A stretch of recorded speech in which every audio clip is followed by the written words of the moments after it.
Oke, ini dia Asus VivoBook Pro 15X OLED, laptopnya para pro di dunia kreatif, profesional, pro editor sampai pro designer. Tapi emang beneran sebagus itu nih laptop?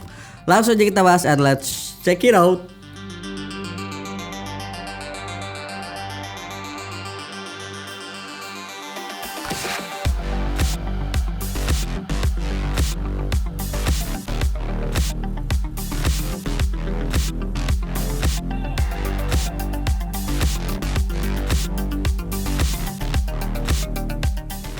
Asus VivoBook Pro 15X OLED K6501Z, laptop yang secara desain punya kesan simple dan stylish dengan balutan warna hitam pekat yang dinamakan all black dengan emblem Asus VivoBook yang terbaru yang timbul.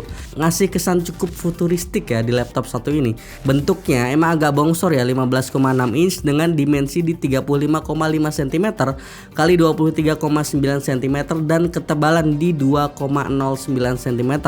Dah kayak laptop gaming tapi versi slimnya ya. Apalagi pas tahu speknya, pasti beberapa orang nyangka ini tuh laptop gaming. CPU pakai Intel Core i7 12650H yang punya konfigurasi 10 core 16 thread dengan bus clock up to 4,7 GHz serta TDP up to 115 watt.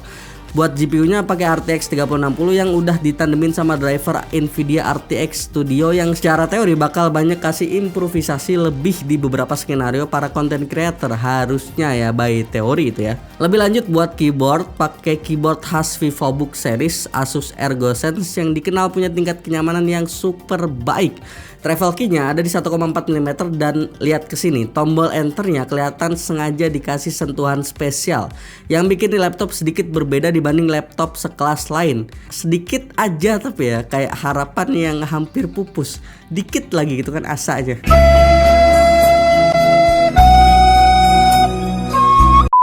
Lebih lanjut, Asus juga memberikan sentuhan spesial di area touchpadnya dengan membawa desain New Mega Size Silk Smooth Touchpad, panjang banget ya namanya ya, yang punya tampilan lebar dan bikin pengalaman bernavigasi tanpa mouse di sini tuh kerasa asik banget.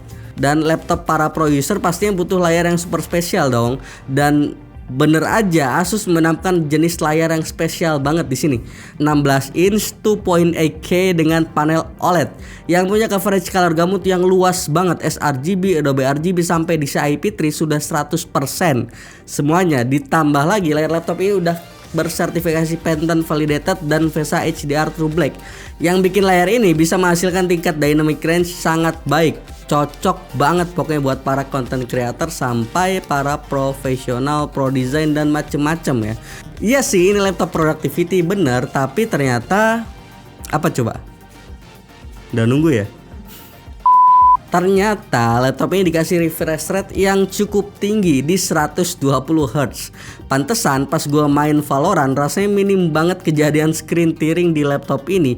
Betah pokoknya pakein laptop buat main game, padahal ya segmentasinya bukan gaming gitu kan.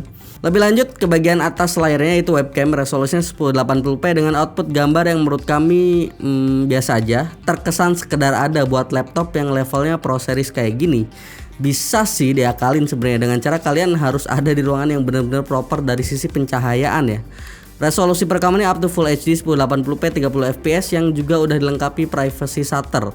Saran gua kalau kalian emang beneran mau pakai laptop buat kerja ya siapin aja lah budget lebih buat beli webcam eksternal yang lebih proper, nggak cuma manfaatin webcam bawaannya yang kualitasnya biasa aja. Untuk konektivitas dan I/O port laptop ini udah cukup lengkap ya. Ada 2 USB Type E, Thunderbolt 4, USB Type C biasa, terus HDMI 2.1 FRL ya. Pokoknya itulah ya. Combo audio jack RJ45 dan gak ketinggalan port favorit para content creator, micro SD card reader 7.1. Untuk konektivitas wirelessnya Asus udah memberikan Wi-Fi 6E AX211 dan Bluetooth 5.3 yang bener-bener terbaru, bikin konektivitas jaringan laptop ini semakin cepet, satset dan minim banget latensi. Itu yang gua rasain pas main Valorant dan gua download game GTA 5 di game ini. Storage-nya 512GB dengan speed read di 6600 Mbps atau hampir mentok speed SSD Gen 4 dan write-nya di 4800 Mbps. Speed yang oke lah, kenceng, tapi satu poin yang jadi concern gua. Ini laptop harganya 23 jutaan ya. Laptop non gaming SSD-nya cuma 512GB tuh kayak gimana gitu loh. Dan tapi untungnya satu sisi Asus tuh udah kasih laptop ini opsi upgradable storage. Jadi ya kalau dirasa kurang, tinggal upgrade aja, tambah SSD tambahan. RAM-nya 16GB 4800 MHz yang baru jalan single channel, artinya masih ada opsi upgrade yang bisa kalian lakuin untuk maksimalin potensi laptop ini ke 32GB RAM. Oke, sebelum ke poin performa, gua mau mention dulu hal nih, hal yang biasanya bener-bener dibutuhin para content creator profesional atau para designer gitu kan, yaitu ProArt Creator Hub. Dalam software ini intinya kalian akan disuguhkan berbagai status hardware di laptop ini, mulai dari basic system info, pilihan fan profile, sampai color calibration untuk memastikan bahwa display laptop ini masih tetap menuhin standar laptop Pro Series yang Asus develop ya. Ada juga Work Smart yang fungsinya untuk membangun task group serta control setting untuk mengubah konfigurasi dialpad. Bagus sih ini, nggak cuma bawa nama Pro doang dengan gimmick macem-macem, tapi juga dia udah langsung didukung software Pro yang khusus dirancang buat para pro user kekinian. Lanjut masuk ke pengujian, seperti biasa kita lakukan stress test CPU-nya dulu pakai Cinebench R23 yang kita looping 10 kali berturut-turut di suhu ruangan 25 derajat Celcius di mode performance pastinya ya. Peak score Cinebench R23 yang sanggup nyentuh 12.630-an poin buat sekelas i7 12650H. Jujur performanya biasa aja ini kalau dilihat dari sisi kenceng-kencengannya. Tapi lihat suhu yang kecatat di log Info saat gua stress test, ademnya minta ampun kan. Bahkan nyentuh 87 derajat Celcius juga enggak, cuma kepentok di 86,5 derajat Celcius. Termasuk adem banget sih ini buat sekelas laptop yang pakai CPU H-series dan non gaming. Nah, adem ini harus kita akui salah satunya berkat teknologi sistem pendinginan terbaru dari Asus, yaitu Asus iCool Pro Thermal Technology, yang memang dirancang untuk bisa handle kebutuhan CPU H-series dengan raw power dan TDP yang gede. Deviasi performance-nya pun minim banget, cuma di 1,89% doang, yang sedikit bisa kasih gua kesimpulan kalau ini laptop ya performanya emang beneran stabil. Dan karena emang laptop ini bawa embel-embel Pro dengan segala fitur yang bejibun yang kelihatannya cocok buat para content creator, gue pun coba tes laptop ini buat render di Premiere Pro dengan skenario yang biasa gue pakai ya, 4K H264 1 menit triple layer effect. Ini laptop ternyata punya rendering time di sekitar 1 menit 20 detik doang. Nice, udah cukup lah bawa embel-embel Pro, jadi nggak malu-maluin, udah sepadan dengan nama Pro-nya. Nah, laptop ini emang bukan ditunjukin buat gaming ya, gua akuin, tapi ya dengan spek kayak gini i7 12 Gen RTX 3060 otomatis ya game AAA juga bisa lah di running dengan lancar. Contoh di game Cyberpunk 2077, laptop ini mampu dapetin 59 fps average. Suhunya aman, searah sama saat stress test Cinebench R23, masih ada di poin yang adem, di suhu yang adem.